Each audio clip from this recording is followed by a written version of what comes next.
ОП оценочный показатель. Декретке миллионмен әзірге жеңілдік жоқ.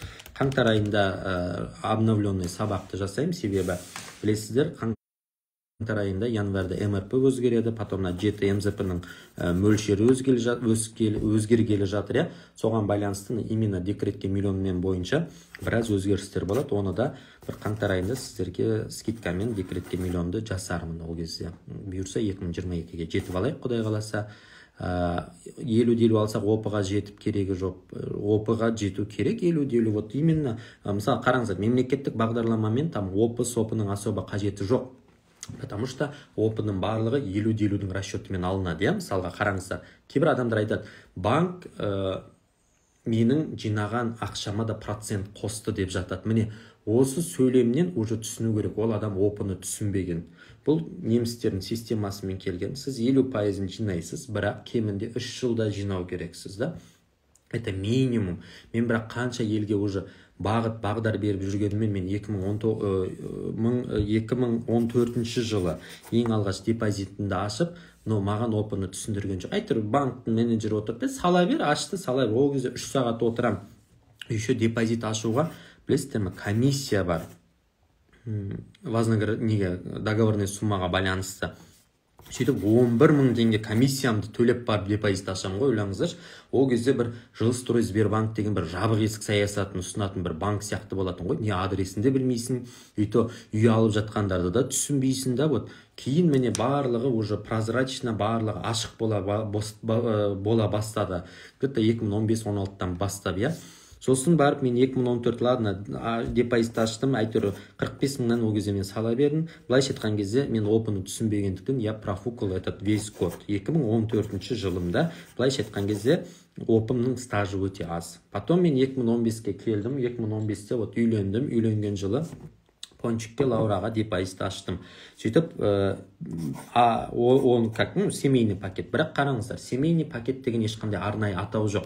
Мысалға, маған депозит, менде депозит бар, Пончикте депозит бар, екеміз автоматты түрде семейный пакет боламыз. Неге? Өйткені бізде заңды неке бар. Көріп отырсыздар ма? Ал егерде бізде заңды некеміз жоқ болатын болса, онда ол отбасылық пакет болмайды. Кейбір адамдар бүйтеді, мен әйеліме де счет аштым, бірақ банктың менеджері немесе личный кабинетте ешқандай отбасылық пакет деп бізде жазылып тұрған жоқ дейді. Ол жазылу міндетті емес. Оны жазылатындай міндет, это сіздің заңды некеңіз, заңды әйеліңіз, заңды өзіңіздің туған балаңыз, ол жерде тұрады ғой, әкесі, шешесі, там, бауыры, қарындасы деген сияқты, көріп отырсыз ба? Міне, сондай дүние болатын болса, это есть отбасылық пакет. Енді қараңыздар, 2015 жылы мен ноябрь айында үйлендім, июль айында неге келдік, Семейден Алматыға көшіп келдік. Көшкенде қалай бір жолата келдік. Сентябрь айында аштық біз. Сентябрь айында аштым. Ал Жамботаға мен ноябрь ма кішкене қар болды. Вот жаңағы үлкен апалар құсап отырмын ғой, мен де нақты датасын ұмытып қалдым. Октябрь ма, ноябрь ма, өйткені есімде машинамен барып ана парковка қойған кезде жердегі ана бір қардың мұзы есімде қалып қалғанды, сол немен болады ғой картинка. Вот сондай күн болды. Ол октябрь, наверное. Қызыма мен октябрьда аштым дейінші. А Пончикке, по-моему, сентябрь. Неважно. Сол кезде мен уже түсіне бастадым. Мысалға, андай ғой, жас болғаннан кейін подселение, квартирадан квартира жүре бергеннен кейін особо мән бермейсің. Өйткені не? Студентсің, студент кезде не? 70 000 квартирасын жалдайсың, 2 бөлме ол кезде 2 бөлме 70 000 болатын, 80 000 болатын ары кетсе. 4 бала тұрасың, 20 000-нан қоса саласың, квартираны басында ауыртпайсың. А когда уже сенің басын ауыра бастайды, ол уже семьялы болған кезде. Ертең ойланасың, блин, әйелім уже жұмыс істемей қалады, декретке дайындалып жатыр, уже менің балам, ол уже басқа стадия, басқа дамудың бір отбасылық өмірі, ол мүлдем басқа да. Вот жаңағындай, ертең күні декретке шығатын болса, мына квартираның өзі айына 80 000 қайдан ақша табам деп уже адам бір сұрақтың деңгейінде ойлана бастайтын болса, мен сол сайттарда ақтарып, банктер, именно Сбербанкке баратынмын, Алтын банкке баратынмын, БЦК-ға баратын, бәр программаларын жазып алатын да, мысалға, ана менеджердің. Сосын екінші күні, 3 күн өткеннен кейін тағы барам банкке, ол менеджер мүлдем басқаша айтады. Сосын мен оны жазып алам. Сосын мен былай нәрсе жасайтын болдым. Мысалға да, менеджер Азат деймін де, осының айтқандарын жазып алам. Ертеңгі күні емес 2-3 айдан кейін, болмаса 1 айдан кейін барам да, Айдана деген менеджер отырады. Айдана деп Айдананы жазып алам, ол не айтты деп. Сөйтем де қызық болғандай бүйтем. Айдана өткенде ғана міне мен Азатқа келдім. Азат маған былай айтты. Сен былай айтып отырсың. Неге ол былай, қалай, кімдікі дұрыс? Міне көрдіңіздер ме? Сол кезде вот адамдар ақпарат деген дұрыс жетпейтін. Ең бір күйетінім мен сол мемлекеттік бағдарламамен 2015 жылы как раз мен Казгуда оқытушымын, бүкіл пенсионкам бар, анау бар, мемлекеттік программамен 2 жылдық пропискамен, ол кезде нұрлы жер емес, нұрлы жол болатын. 2017-де нұрлы жол, Астанада вокзал ашылғаннан кейін ол нұрлы жер болып кетті бағдарлама. Қысқасы, ол бұрын нұрлы жол болды. Нұрлы жолмен Алматы аренада 2 бөлмелі үйге мен өтіп қоям, мен деген, как всегда, андай адамын да өзі. Эмоцияға беріліп, бір қуанышымен бөлісіп, бір нәрсені бүйтіп отыра алмайды екен, бүйтіп біреуге айтпайша тымырайып, аламда бүкіл Казгудағы әріптестеріме сүйінші сұраймын. Ойбай, мен 2 бөлмелі үй алғалы жатырмын. Жилстройға 2014-тен бері жинағам. Сен де аш, студенттеріме отырам, еще сабақ беріп, депозит ашыңдар, бәрлерін ашпасаңдар, там неге әлгі сессияға төмен бал қоям деп мысалға кейбіреуіне әзілдеп отыратынмын. Оның қасындағы достарыма ашқызып мысалға, сол кезде достарым мені прикол ұстайтын, Дәу банк дейтін. Сол кезде студент, мен сабақ беріп жүрген кезде 2015 үйленген жылдары Дәу банк дейтін менің. Бірақ оны мен Инстаграмда особо айтпаймын, просто Инстаграмда ол өзімнің нем, ол кезде мен ВКонтактеде бәленбайдың подписчигім болатын. Қысқасы не керек? Мен айналамдағылардың бәрі Дәу банк деп, қарызға ақша сұрайды, ақша жоқ десем сенбейді. Ой, сенде ақша жоқ деген ол жаңағы не дейді, балықта, мұхитта балық жоқ дейме, бір бәле мұхитта су жоқ деген мен тең деген сияқты едім. Мен прикол ұстайды, короче. Қысқасы мен Дәу банктың мен таныстарым арасында. Содан не керек, еще ешқандай процентсіз берем ғой ақшаны, кәдімгі қойш жарайды ма деп. Там 100 мың сұрайды, 200 мың сұрайды, әртүрлі ғой. Сол студент кезден берім. Қысқасы Дәу банк деп, соны таныстарым айта берем. Сосын не керек, үй алын деп, ойбай, үй алған кезде қысқасы не керек? 2 жыл мені пропискан мынандай момент болды да. Мен ол үйге заявка берген кезде сол менеджерден сұрадым. Мен пропискам әлі 2 жыл емес, менің пропискам 1 жыл 10 ай болып тұр. Әлі жетпейді 24 айға. 2 ай бар деп едім. Жоқ, сен заявка бере бер, сен главный ертең списокқа өтіп аласың, сосын барып үйдің кілтін алатын кезде ол үйдің кілті 3 айдан кейін беріледі деді. Ол кезде сенікі пропискан 2 жыл толады, сен үй аласың. Жарайды. И там бал, опы бойынша, бал бойынша мен списокқа 72 квартира берілді ол кезде. 72 квартира двухкомнатный. Өтірік айтам, 72 бір бөлме болды, 56 двухкомнатный болды. 56 двухкомнатный квартираны аламын да, где-то 30 ба 40 орында тұрдым мен бал бойынша. И главный списокта бармын, основной списокта. Мен келемде, ана списокта тұрмын. И сөйтетті уже банкке 2 стадия бар. 2 стадия сен уже платежеспособность тексересің. Сол платежеспособность тексерген кезде сенің былайша айтқанда прописканды да тексеретін. 2 жыл бар ма жоқ па. И мен тұрамда, осылай уже үйдің кілтін беретін кез, сосын мен тұрамда, уже 2 ай өтті да, менде уже прописка 2 жыл бар. Сосын мен ол кезде менеджер қыз отырады, оның алдында жігіт отырды. Сол менеджер қыз айтады маған, Мұқаев Дәулет, ренжімеңіз, сізді біз списоктан шығарамыз. Мен не үшін шығарасыздар мені? Мен өттім ғой, анамнау. Сізде момент подачи заявка 2 жылдық прописка болған жоқ. Сізде момент подачи заявка 1 жыл 10 ай. Да вы что? Ана менеджер осылай айтты ғой. По-моему, Талғат па, ұмытып қалдым мен оның атын. Осылай айтты ғой. Тадан басталды.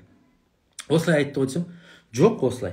И содан не керек, короче, мен барамда банк менеджеріне банкке барып хайбай шығарам, ненің бойында, Абылайханның бойында. Сөйтемді ана менеджер тауып алам. Сен былай айтқансың, бері кел. Сен былай айтып отырсың, не болып кетті? Неге сендер халыққа дұрыс ақпарат бермейсіңдер? Миды ашытып, миды ағызып, былайша айтқан кезде нервымды құртып. Содан не болады? В общем, мені спискан алып тастайды. Мен деген, үй алам деген бәріне сүйінші сұрап қойып, потом менен сұрайды. Дәулет, үй не болды? Үй қайда? Үй не болды? Сосын үй бұйырмады. Потом мен келемде Жилстрой оңбаған деп әпет мен пост салам, мысалға. Фейсбукта да бар, бұрында да жетеді неше түрлі оппозиционный дүниелерім. Потом ойланам да, вообще Дәулет, саған кім саған үй әперу керек вообще? Өзін неге біліп алмадың? Өзін анаған бір сеніп, мынаған бір сеніп, мысалға жүрсін. Өзін оқысаншы, өзін үйрен. жарайды деп әйтеуір бүкіл программаны үйреніп жүріп, қысқасы 2016-ның аяғы 2017-ның 3 январь күні Астанаға көшіп кетеміз. Астанаға келіп, именно сол кезде депозит сатып алу деген не шыға бастады. Сол күйдірді. Жыным ұстап банкке депозитімді сатам деймін ғой, короче. Сатам, құрсын, үйі керек емес. Өзім наличкаға алам деймін ғой. Сөйтіп жинап қойған 8 миллионым бар. 8 миллионды алам да, ойлаңызшы, 2014 жыл жиналған ақша 8 миллион болды. Пончиктің счеты бар. 2016-да қызым ашып қойған, міне. Ал айтам, ақшаны шақырады. 2018-де уже мен ол кезде ешқандай мастер-класс әлі бастаған жоқпын. Ештеңе айтқан да жоқпын. Но мен уже таныстарым массовый менен не ала бастады. Консультация өздері. Дәулет, анау қалай, мынау қалай. Айналамда жүрген бірнеше әріптестерім депозит ашады, бірнеше әріптестерім үй алып жатыр. Мысалы, үй алғанда да үйді кімнен алдың, қайдан деген сияқты дәулеттен біліп алдым, осы жігіт деп мысалға, иә. Қысқасы не керек, 2017 жылы менің қолымда 8 миллион ақшам болады. Сөйтіп, мемлекеттің февраль айында тоже премия түседі. Ол кезде премия 90 мың ба, 92 мың ба, 96 ма, в общем, соның айналасында где-то сондай ақша түсетін, МРП-ның суммасына байланысты, әңгімем қызық болып отыр ма жалпы. Содан депозит сатам деп тағы да қоям. Оны алғанша бір ауылдың бір ағасы шығады ғой, оны онлайн депозит сатқанда көрмейсің, күйдіріп, жандырып, не қай кнопканы басатын білмейді. В общем, не керек? Тағы да мен жынданып, тағы да банкке барып күйем ғой, жаңағы осы депозит сату бойынша. Өйткені опять менеджер екі түрлі ақпарат беретін, қысқасы. Кейін бұл процестің барлығы оңтайландырды да, бұрын мүлдем басқаша болатын, сол 17-18 жылдары. Содан не керек? 8 миллион теңгемді мен шешіп алам банктен, өзім счетымнан. Ұсақ тек бір ақшасын қалдырам да, полностью қалған алам, құрсын, жилстроймен құрып кетіңдерші деп. Ол 2018-дің жаз айлары болатын. Как раз мен жаз айларында жайлап пост жаза бастадым. Үйті мен қырсыққандай жилстрой туралы айтпайтын басында. Жаз айында мен не туралы айттым? Ең бірінші 7-20-25 жайлы айта бастадым 2018-де. Потом барып жилстрой жайлы опыны түсіндіре бастадым. Опыны мен күзде түсіндірдім. Жазға дейін 2 ай бойы жилстрой туралы айтпайтын жыным ұстап. Содан не керек? Депозитімді сатқан емес, счетымды ашып, 8 миллион снятие жасайтын кезде бір қызық болды. Банктың менеджері маған 2 миллион теңге артық ақша санап береді.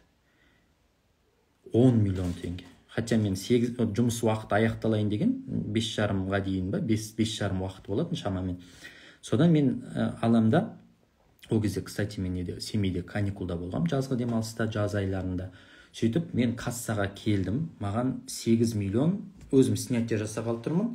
Сөйтіп, маған 10 миллион санап береді. Мен ойымда ештеңе жоқ, оны аламда, бәрін битіп, артымда адам тұрды, сумкамда рюкзак, алдымда битіп санай салдым. И көшеде келе жатырмын, сумкамда 8 миллион ақша бар. Ол 8 миллион менікі, банктың менеджер артық санап берген 2 миллион, 10 миллион жатыр.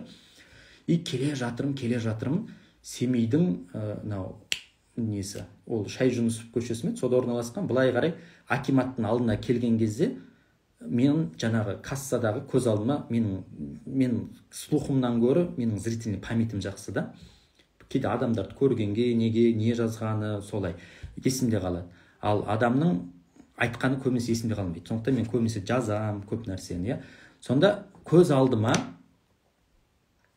пачка ақша, жаңағы менеджерін санаған. И 10 миллион теңге, өйткені бір неде 2 миллион қылдып берген есімде, потом миллион, потом 2 миллион, потом миллион. И бәрін ойша санайымда 10 миллион теңге. Көз алдымда, санайым, көз алдымда 10 миллион теңге. И сумкамды ұстайымды, жүрегім зырқ ете қалды осылай. И дәл көшенің ортасында келдім. Жұмыс уақыт аяқта деген. И келе жатырмында жаңағындай сумкамды ашам. Тура Семейдің центрында, площадьта, семейліктер біледі ғой, площадь қай жерде, жилстрой қай жерде. Аламда площадьтың дәл ортасында ашып, ананы ашсам, ровно 10 миллион теңге. Одан сайын денем бір түрлі оқ қалды. И бәріміз пендеміз, адам жаңағындай келеді ғой, бермей қой, или апар деген сияқты. Ал мен білем ондай. Маған үйтіп келген ақша, ол ешқашан бұйырмайды, мен бала кезден бері білем де. Маған сондай Құдай сынақ береді всегда. Сол сынақта мен мысалға бір жаңағындай бір оңбағандық жасасам, бір қалай айтсам екен, біреудің бір нәрсесін көріп тұрып бір затын білмедім дей салсам, Құдай маған келеді де бүйтіп айналдырып артынан топ еткізе салады, бір андай крупный бір нәрсе береді. Мен оны өте жақсы білемін. Ол мен бір оқушы кезімде бір есте қалған жағдай болған. Содан кейін мен ондай нәрсенің бәрін құрсын бәлесін аулақ, біреудің ақшасын, біреудің бір тиын артық ақшасына дейін бәрін бүйтіп отырамын да. Мысалға сол кезде келемін де 8 миллион менің ақшам, 2 миллион ненің ақшасы да, артық санап берген ақша. Сөйтемін де қайтадан жұмыс уақыты аяқтадым, сумкамда жүгіремін банкке барамын да. Сосын енді келемін ана кісіге айтамын, сіз маған ақшаны дұрыс санамапсыз деймін ғой. Жаңағы сөйтіп айтсам ана кісі, жоқ, бізде аппарат барлығын дұрыс санады. Енді ана қыз ойлап қалды, мен артық, то есть бермей қалды деп. Сосын мен сіз маған артық ақша беріп қойыпсыз деймін. Қойшы дейді. Иә. Мен келемін де, міне, мен жаңағы қағазымда 8 миллион деп тұр. А сіз маған 10 миллион ақша беріп қойыпсыз деймін. Міне 2 миллион деп. Ана кісі өзі таңғалып жатыр да. Сонымен не керек? Ол 2 миллионды мен қайтарып бердім. Енді өзім 8 миллионым бар. Оның алдында мынандай жағдай болды. Менің Алматыда тұратын Жанка деген хозяйкам болған. Алматыда Жандосова Роза Бакиева. Мынаны бәрін кітапқа жазу керек бір күн. Осының бәрін айтып, сол Жандосова Роза Бакиева тұрған хозяйкам, енді Құдайға шүкір жағдайы бар, жақсы араласамыз. Кейін мектептің универ бітірдік, универ бітіріп Алматыдан Астанаға көшкенде әлі күнге араласамын да, мысалы, әлі күнге араласамыз. Осы Астанаға өткенде ғана біздің үйге қонақ болып кетті, мысалға. Біз барамыз, біз қонаққа барамыз, Алматыға барсақ. Сонда сөйтіп Жанка апаймен сөйлесіп отырамын да, мен айтамын, Жанка апай, мен жилстрой бар ғой, былайша айтқан кезде зығым шығарды. Біресе ана өкімет сияқты ғой, үй берейін деп тұрады да бермей қалады. Мен сөйтіп жынданып Алматыдан Астанаға көшіп кеттім. Ал Астанада білесіздер, ол кезде Астанадан үй алу үшін жилстроймен не болатын? Опять прописка 2 жыл. А мен 2017-те көшіп келдім. Мен сіздерге 2018 айтып отырмын. Ол үшін 2019 күту керек. Мен айтам, Жанка апай, мен уже шаршап кеттім. Әңгіме шықты да. Короче, мен үйді жилстроймен алайын, ана мынау деп Жанка апай тұрады да маған айтады, Дәулет, сен бірінші үйің ба дейді, бірінші үйіңді вообще постарайся, сенде 8 миллион ғана ғой, там 1-2 миллион қосып, лучше наличкаға ал дейді, маған айтады. Сосын мен тұрам да, енді ол әрине наличкаға алған жақсы ғой, бірақ оған ақшам жетпей тұр, 2 миллион дейді. Қанша жетпей тұр еді? 2 миллион. Онда мен үйдегі ағанмен ақылдасайын, күйеуімен ғой енді. Үйдегі ағанмен ақылдасайын, деді. Мен енді ойладым, бір ақылдасу деген бір күнге или бір аптаға созылатын нәрсе шығар деп. Жақсы деп трубканы қойдық. 5 минуттан кейін Жанка апай звондайды да, Дәулет, сен маған реквизиттеріңді айтып жіберші, қазір мен банкке барамын, саған 2 миллион аударамын. Тез сөйлейді да, 2 миллион аударамын, уақыт жоқ, бол тез. И потом мен аламын да WhatsApp-пен реквизит жіберемін, жолдан банкке, в общем, сол күні алады да, менің счетыма қысқасы 2 миллион Каспийме аударады ол кісі. Мен деген шок. Мен тұрам Жанка апайға айтам, Жанка апай, сіз маған туысым жасамаған жақсылық жасап жатырсыз. Мен сізге нотариусқа жазып берейін. Мен сізге ертең Алматыға барып, жаңағы қолхат бәрін берейін, но маған ыңғайсыз, мен өмірімде бүйтіп 2 миллион ешкімнен қарыз алып көрмегенмін. Керісінше менен қарыз алады адамдар. Ой, Дәулет, қойшы, сен мен братишкам сияқты болып кеткенсің, сенен маған бөтен адам емін. Ойлашы, мен ол кісінің үйінде хозяйкамын, вот квартира Құдайдың маған сондай берген хозяйкасы да, оғанға дейін қаншама хозяиндар болды, алдандық, пәтерден тығылдық, айттым ғой, жаңағы біреу келетін, бұл менің үйім деген. Жанка апай өзіміздің, маған айтады, Дәулет, ана үйде неше адам тұрсаң да тұра беріңдер, бірақ шуламасаңдар болды деп. Соқсып, менде бізбен бірге балалар тұрғысы келетін. Мен айтатын, пожалуйста, тұр. Бірақ главный шуламасам болды. Сағат 11-ден кейін шулама. Айналаңды таза ұста дейтін де мен. Аптасына 1 рет уборка, айына 1 рет, как положено, Магнумға 5 мың теңгеден жиналып, продукт алатынбыз деп, мен бүкіл үй квартирада тұрған өзінде де мынандай ереже қойып тастайтын да, нәскиін жатпау керек, ванна нету керек, мынандай шаш, қылшық дегендер жерде жатпау керек деген сияқты мен бәрін условия қойып тастайтын. Сөйтіп бізде 2 бөлмеде 6 бала тұрдық, 5 бала тұрдық, 7 адам тұрған кездер болды, бірақ тату тәтті.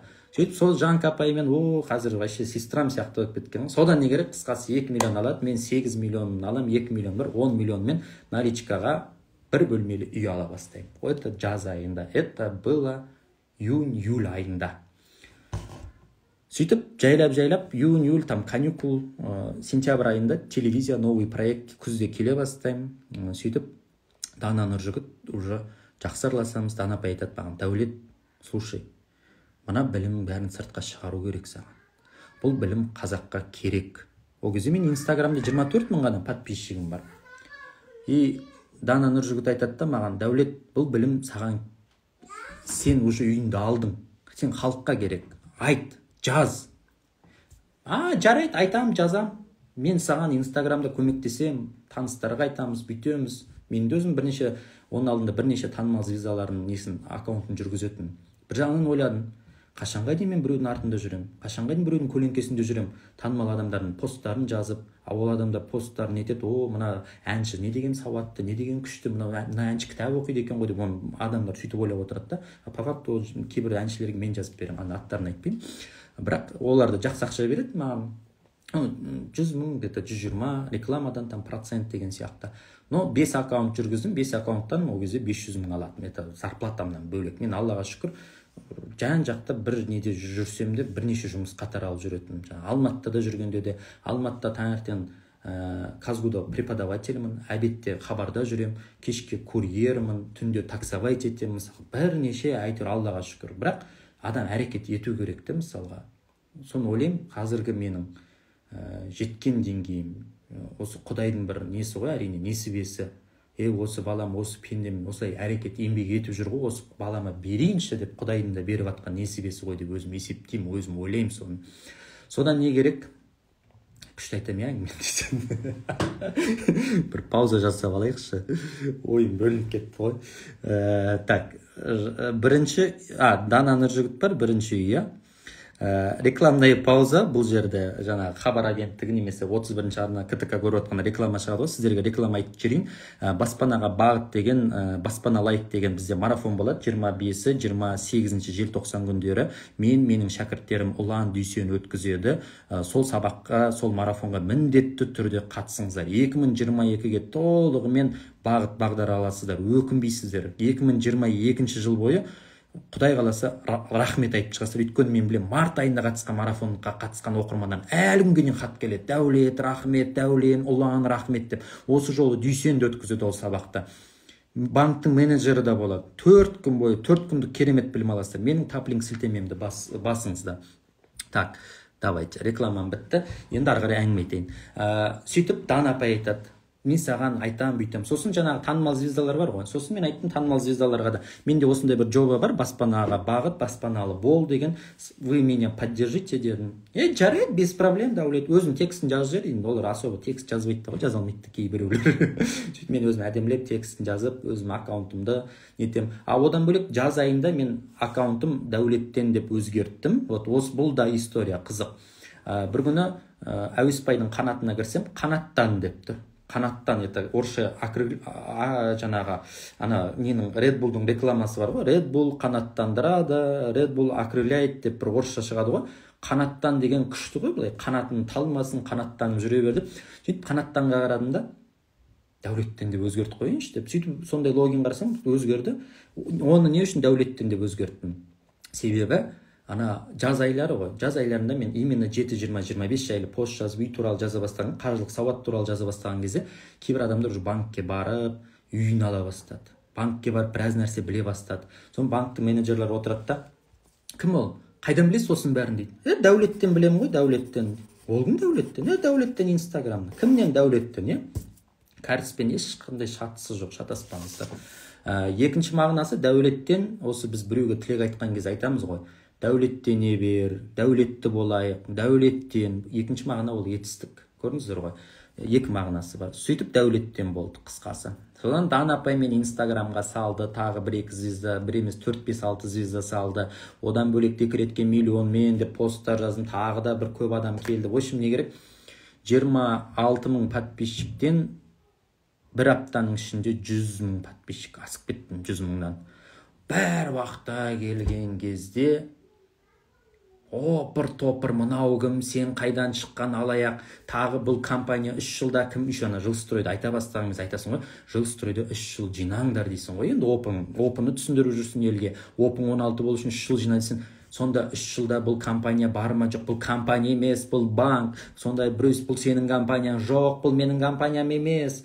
Сосын тұрамда біреу шығады жаңағы, бұл тағы бір алаяқ, біреу шығады, бұл не финансовый пирамида ма, біреу звондайды консультация алып. неше адам тіркеу керекпін үй алу үшін дейді. 3 жыл күтпей, мен 3 жыл күтпей үй алғым келеді дейді. Мен 1 жылда үй алғым келеді, бірақ мен артымда неше адам тіркеу керекпін дейді. Құдай-ау, ешкімді тіркемейсің. Бұл қаржылық сауат, бұл білім, бұл процент, бұл қиял ғажайып емес, короче, күйдіреді. И плюс параллельно декретке миллионмен консультация беретінмін. Ойлаңыздаршы, бүкіл Қазақстанның екіқабат әйелдері маған жазады да консультация алады.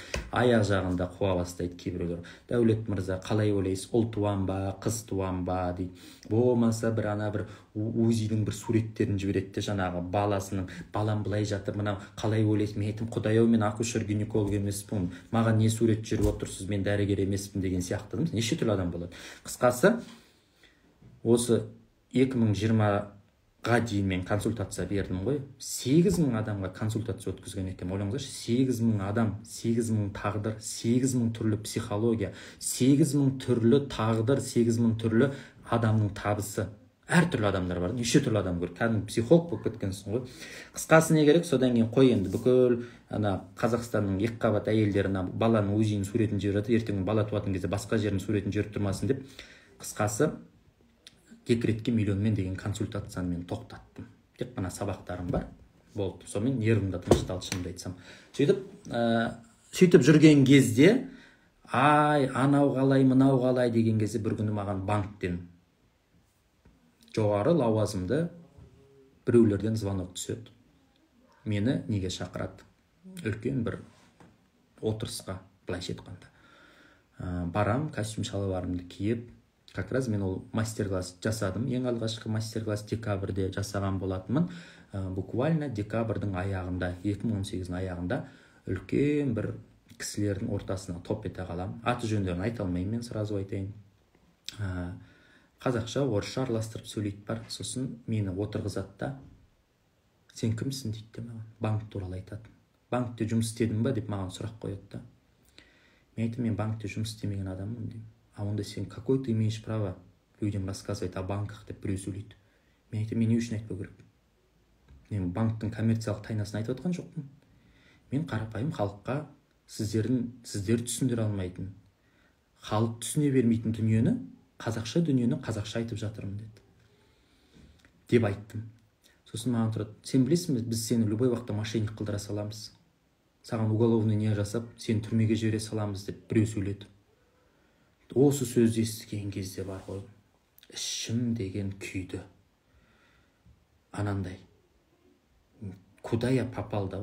Құрсын банк. Оның алдында бір мынандай момент болды, Дана апаймен жаңағы оқырмандар келді ғой, жаңағы ойбай, мынау алаяқ, болмаса қайдағы жаңағы 3 жылда кім бар кім жоқ, қандай компания. Мен айтамын, Дана апай деймін, мына халық не деген жабайы, мен шыдамайын бұған. Мен өмірі ешқашан халық мен мынандай алаяқ, болмаса өтірікші деген сөз естіген адам емеспін мен. Мен даже ұйықтай алмай жүрмін, шынымды айтсам. Құрсын мен Инстаграм жауып басқа аккаунт ашам деп едім. Дана апай айтты, Дәулет, сен өте дұрыс жолда келе жатырсың. Сен маған сенетін болсан дедім. Бұл халық, біз сондай тобыр боламыз бастапқыда. Сосын барып біз түсіне бастаймыз. Сосын барып біз білім алғаннан кейін барып, білімнің жемісін көре бастаймыз. Бұл уақытша нәрсе, Дәулет, сен шыда. Сен қазір лестницаның баспалдағында тұрсын деді. Сол баспалдақтан сен тайып кететін болсан, бітті. Ал егерде ары қарай шыдайтын болсан, сен шығып бара жатқанда аяғынан тартатын адамдар болады. Шығып бара жатқанда сені кері итеретін адамдар болады. Сен соның бәріне шыдайтын болсан, сен жоғары қарай шығасың деді де маған. Дана апайдың сөзі маған сондай мотивация болды. И как раз сол банктың адамдардың алдында отырмын ғой. Сол сөзді айтқан кезде Дана апайдың есіме түседі жаңағы. Сен шыда, сені аяқтан тартатында, итеретінде адамдар болады деген. Отырмын да. Сосын мен тұрамда айтам, ана банктың адамдарына. Білесіздер ма дедім. Мен ешқандай коммерциялық тайнаны ашып атқан жоқпын дедім. Мен түсінем деймін, егер де мен банктың офисына кіріп, болмаса бір бұрынғы бір архивтерді қопарып, мынау Мырқымбайдың түрі, мынау Бәтиманың деласы деп бір нәрселерді қопарып постқа шығаратын болсам, вот этот сіздер маған қарсы болуларыңыз керек. А мен-то халыққа қарапайым қазақ тілімен түсіндіріп жүрген дүнием ғой дедім. Сосын біреу тұрды айтты, ты же журналист, какой имеешь право дейді. Ты не банкир, ты не экономист дейді, маған айтады. Мені білмейді, көп зерттемеген. Мен айтам, кешіріңіздер дедім. Мен 10 жыл бойы, 10 жылға жуық, 8 жыл бойы телевизияда мен жүрген адаммын. Бірақ менің академиялық білімім экономика ғылымдарының магистрымын. Я экономист.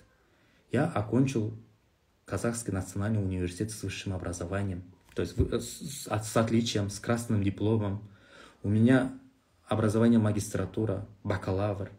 Притом в этом университете я 2 года преподавал именно финансистам, экономистам, қаржы негіздер деген, банковское делодан сабақ берген, маркетинг, менеджменттен сабақ берген адаммын деймін де. Мен неге банк туралы айта алмаймын дедім. Қысқасы не керек? Дәл осыны айтқан кезде мен айттым, мен жарты жолдан келген адам емеспін дедім. Қаржылық сауат, барлығы менің академиялық білімім дедім. Сосын барып елге айта бастадым дедім. Пожалуйста, сіздер егер де халыққа ыңқылдамай, былайша айтқанда, дұрыс ақпарат беретін болсаңдар, біз сияқты адамдар шықпайтын еді дедім. Халық адаспайтын еді дедім. Соны айтпағанның кесірінен мен де кезінде осы банктың менеджерлерінің кесірінен мен де адастым дедім. Қанша үй беретін жерден үй бере алмай қойды деп. Сөйтіп айтып едім, ана отырған адамдар босай бастады сәл. Сөздер өзгере бастады. Дәулет, біз сені жай көрейік деп едік. Жай сенімен сөйлесейік деп едік. Сенің қандай екенін білгіміз келген. Сенің мына тамырын ұстап көрейік деп едік. Деп жұмсарды да. Сол кезде бар ғой, үстімнен бір жаңа басында сұп-суық су құйды, одан кейін біреу жылы су құйып атқандай болды да. Денем бәрі жібіп, жүрегім бәрі бүйтіп. Қысқасы не керек? Сол адамдар, еще мен айтам ғой, менің бүкіл программамды қарап шығыңдар. Менің мастер-классымдағы мен бүкіл презентациямды сіздерге ашып көрсетем. Менде ноутбугым бар міне. Мен айтып жүрген дүниемді. Сенбесеңіздер, январь айында тағы мастер-класс өткіземін. Соған келіңдер. В общем, олар қарсыласып, итіп тістеніп отырды. Қысқасы не керек? Дәулет, біз саған батамды береміз деді. Мә, анадан кейін құрсын ана жай Инстаграмның ар жағында отырған жаңа алаяқ деген дүниенің бәрі жайында қалады екен да. Анадан кейін еще айтады. Дәулет, біз сенімен жай танысқымыз келді. Біз сені көргіміз келдік. Сенің мақсатың не? Идеологияң не? Себебі қоғамда да неше түрлі алаяқтар жүр. Мысалға, неше түрлі ақша жинайтын адам. Мен елге вообще ақша жинамаймын. Әркім өзіне ақша жинайды. Әркім өзінің депозитіне жинайды. Сендер мен дұрыс түсінбегенсіңдер. Сол айтады да. В общем, қысқасы сол жердегі бір кісілер батасын беріп, не істеді? Ақ жол, Дәулет, тоқтама. Сен сол біліміңді қазаққа жалғастыра бер. Мә, соны келемді Дана апайға келем. Дана апай, шай ішейік сізге айтар бір нәрсе. Дана апай мен осылай деп мен саған айттым ғой деп. Қысқасы не керек? Міне осылай баспаналы бол, баспанаға бағыт деген нәрсе ол оңай келген жоқ. Мен отырып, бұл жерде ақша бар екен, бұл жерде андай екен, или батам отырып, мен сабақ бастадым. Мен 2020-да пандемияда кезде 2-ның бір онлайн сабақ өткізетін болдым. Тіпті менің сабақтарын көшіріп, бір сабақ өткізетін адамдар бар да, декретке миллион. Ладно, мен оны не жалуюсь. Әр адамның өзінің огороды бар. Әр адамның өзінің бақшасындағы өсетін жемісі бар да. Мысалға, менің сол бақшада егіп қойған жемісім, ол бұрыннан бері келе жатқан жеміс. Жарты жолдан алып, бір жерден алып, ана Қытайдың алмасын алып, Қытайдың алмасын егіп жатқан жоқпын да, примерно айтып жатырмын да. Менікі сонау, мына жақ тамырымен келе жатқан қаржылық сауат, баспанаға бағыт, Аллаға шүкір. Мен дәл осы нәрсені 2018-де бірінші болып бастадым. Әлі күнге дейін қуанам.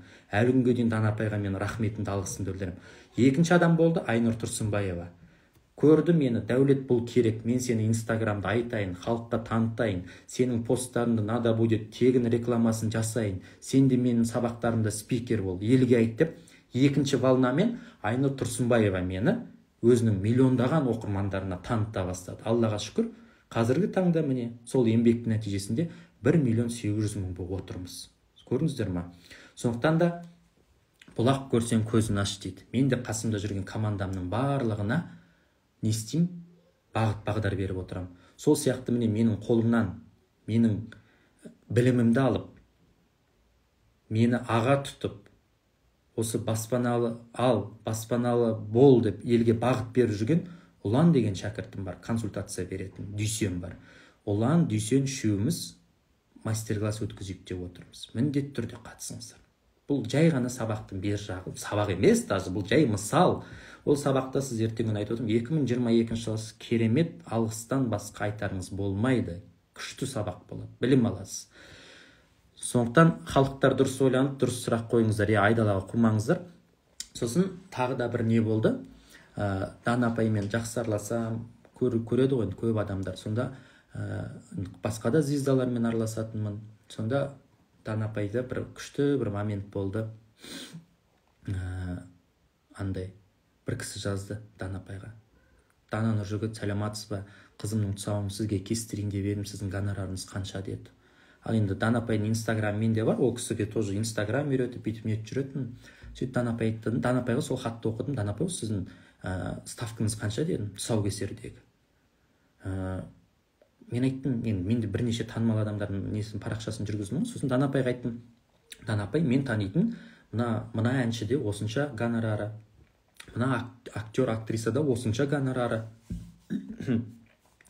мынау $500 алады, мынау $200 алады. Сіз қаншаға аласыз? Сізден сұрап жатыр деп, мен ана кісіге жауап берейін, сізден сұрап жатсам, Дана апай екеуміз Казмедиада шай ішіп отырғанбыз. Дана апай тұрады да қолымнан ұстап алды: Дәулет, тұсаукесерді ақшаға? Я не понимаю. Үйтігі болмайды. Баланың тұсаукесерін мен жаңағы сен айтып отырған танымал аналарды түсінбеймін. Ол қалай?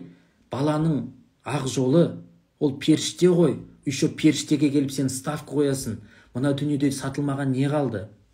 Мына жерде бәрі сатылады. Біздің жалпы нарықтық экономика, рыночный, бәрі сатылады. Бірақ осы тұсаукесерді сол ана әнші сымақтар, болмаса актер, актриса сымақтар тегін кесе салса болады ғой. Ол ауыр жұмыс емес қой. 2-ақ минуттық қайшымен еңкейді балаға ақ батасын берді деп прям өстіген кезде, знаете, иногда бывает, адамды больше, одан сайын уважать етесің ғой. Дана апайды енді әпкем сияқты ғой, бірақ сонда да бүйтіп құшақтап алғым келіп кетті да, сөздерден кейін бетінен сүйіп ше, прям күшті да. Қызық болғанда енді сол нәрсе өзім басыма келді ғой. Міне қаншама адам тұсаукесер сұрайды, қаншама адам дайректке жазады да: ставкаңыз қанша? Мен айттым, менде ставка жоқ. Мен баланың тура сол Дана апайдың берген ақылымен мен ешқандай ставкам жоқ. Жаңағы шынымен де бала сенің алдына кеп тұр, бүйтіп еңкейдің, батанды бердің, 2-ақ минут кетеді екен. Оказывается, біз бегарыс бәріміз есептейміз ғой, видеоға түсіреміз, максимум 2-ақ минут кетеді. Сонда 2 минутқа келіп $100, $500 деп мен ставка қоятын болсам, осы уақытқа дейін 2000-ға жоқ мен баланы тұсауын кесіппін. Мен деген миллионер, миллиардер болып кететін едім. Бірақ шынымен де ол бала періште. Қараңыздаршы, баланың ақ жолын көк қағазға байлап, ондай ставка қоюға болмайды. Ата-аналар бар, онсыз да береді. Онсыз да қолыңды кері қайтармайды. Біздің осы Пончик кафесіне кейде тұсаукесер сұрайды ғой, ойбай, поле чудес болып кетеміз ғой. Мен өзі именно кейбір адамдар бар, барлық көп нәрсені мен таратып беремін. Бірақ мынандай кейбір оқырмандарым бар. Көрдіңіздер ме? Мұқаев, Дәулет, Төлеутайұлы, енді бұны біреуге подарок ете алмайсың да, өкінішке қарай. Еріксіз өзіме естелік ретінде алып қоямын осындай жазып қойған дүниелерді да. Қалған дүние шапан, ойбай шапанның уже орын жоқ, бәрі қалады. Уже кейде Пончик кафесіне деген апаталарым өзім шапан кигізетін болдым ғой. Қысқасы айтайын дегенім, сол тұсаукесерде де өзі ата-аналар беретін. Конверт ұстатады, мысалы, ол конвертте кейде 500 теңге шығады, кейде 10.000 теңге шығады, кейде 20.000 шығады, мысалға, жасырмаймын, какие айтып жатырмын да. Кейде ешкім ештеңе бермесе де мен ешқандай өкпем жоқ. Себебі жаңағы айтқандай ставка жоқ. Жаңағы болады ғой, кейбір танымал адамдар $100-дан $500-ға алады. Сондықтан да басқа адамдарға да сабақ болса екен деймін де. Осындай тұсаукесер деген жарайды. Енді вдруг арнайы сіздің ойбай именно Дәулет келсін деп мысалға болады. Астанадан Алматыға келу керек, осы моментте келсінші, анау сұрайды, мынау сұрайды, билетін бәрін алып береміз деп, жарайды деп уақытын болса ыңғайлап билетін бәрін алып беріп жатсың, онда ондай да жағдайлар болған. Мен Атырауда бар оқырманым, егіз балалардың тұсауын кесіп, бүкіл перелет бәрін өздері төлеп, тұсауын кестім, қайтадан қайттым деген сияқты. Ондай моменттер ол енді жеке да, мысалға. Ал енді дәл сенің алдына келіп тұрған баланы, ойбай сен мынанша ақша әкел, ол дұрыс емес. Көрдіңіздер ме? Сондай Дана апайға айтқан дүние менің де өзім басыма келіп, мен де ешқандай ставка қоймаймын. Кейбір адамдар бар, мысалға, сұрайды әлі күнге, сіздің ставкаңыз қанша, мынау жоқ. Көрдіңіздер ме?